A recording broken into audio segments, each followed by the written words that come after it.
Muhtaram Yurtboshimizning Belorussiya davlatiga amalga oshirilgan rasmiy tashrifi ikki mamlakat o'rtasidagi strategik sheriklik munosabatlarini yanada mustahkamlashda muhim bir qadam bo'ldi.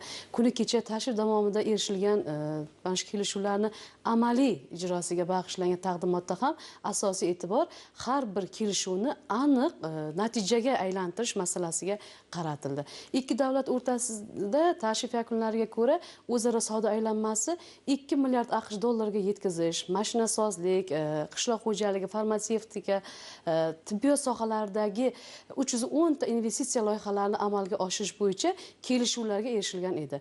Bu loyihalar aynan mana shu ishlab chiqarish quvvatlarini yaratish, eksport hajmini, salohiyatini oshirishga va eng muhimi aholi bandligini ta'minlashga xizmat qiladi. Belorussiya bugun qo'shma investitsiya loyihalarini amalga oshirish uchun keng imkoniyatlarga ega mamlakat hisoblanadi. Mamlakatda sanoat obyektlari, davlat mulki, katta hajmdagi qishloq xo'jalik maydonlari mavjud. Ana shu imkoniyatlardan samarali foydalanish orqali qo'shma korxonalarni tashkil etish, kooperatsiyani, agrar sohani rivojlantirish, tadbirkorlar o'rtasidagi hamkorlikni yanada kengaytirishda kechagi o'sha o'tkazilgan taqdimotda asosiy e'tibor qaratildi.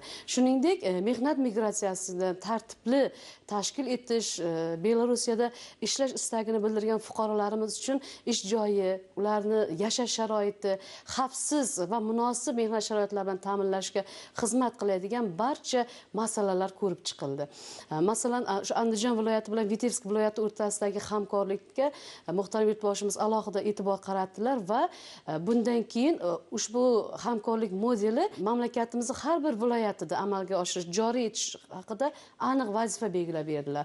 Har bir hudud uchun alohida yo'l xaritasi ishlab chiqiladi va bu aniq investitsiyaviy loyihalar asosida amalga oshirish belgilab berilgan. Fuqarolarimiz ish bilan bandligini ta'minlashda bosqichma-bosqich amalga oshirishi belgilab berildi.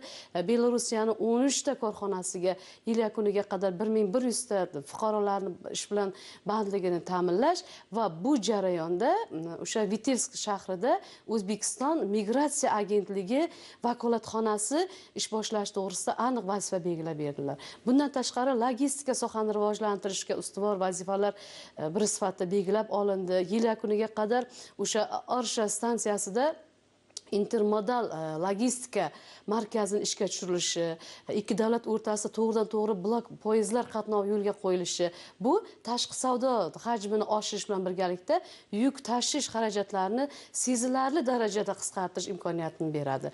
Eng muhimi, muhtaram yurtboshimiz aytganidek, har bir kelishuv amalda o'z ifodasini topishi, har bir loyiha yangi korxonalar, yangi ish o'rinlari, qo'shimcha eksport hajmini va aholi farovonligini oshirishga xizmat qilishi muhimligi aytib o'tildi. Bu esa ikki davlat o'rtasida o'zaro hamkorlikni yanada mustahkamlab, ikki mamlakat iqtisodiyotining barqaror rivojlanishiga xizmat qiladi.